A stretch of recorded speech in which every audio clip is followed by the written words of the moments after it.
কৃষ্ণ, শ্রী গুরু গৌরাঙ্গ জয়তা। আমাকে একজন বলছিল যে ভক্তের কি গুণ থাকতে হবে। তা ভক্তের আমাদের প্রভুপাদ বলেছেন যে অন্তত 26টি গুণ থাকলে সে হচ্ছে শুদ্ধ বৈষ্ণব।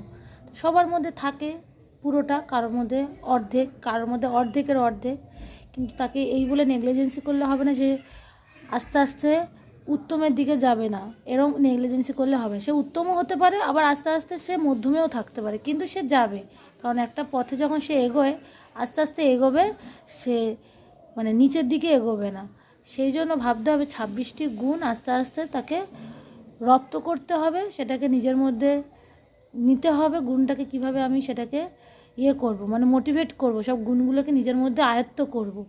তারপরে সে বৈষ্ণবতে লক্ষণগুলো দেখা যাবে। শুধু ওই কণ্ঠিমালার তিলক দেখলেই যে শুদ্ধ বৈষ্ণব সেটা না, তার 26টি গুণ আছে। সেই গুণগুলো আমাদের ভক্তি রসামৃত সিন্ধু গ্রন্থে আছে, আমাদের ইস্কনে পাওয়া যায়, বা এমনি যে কোনো বইয়ের দোকানেও, যে কোনো বই না, অনলাইনেও পাবেন ভক্তি রসামৃত সিন্ধু গ্রন্থ। ওখানে 26টি গুণ যারা পড়তে যান বা কেউ যদি জানতে চান, তাহলে এমনি আমাদের অনেক সাইটে পেয়েও যাবেন। হরি বল।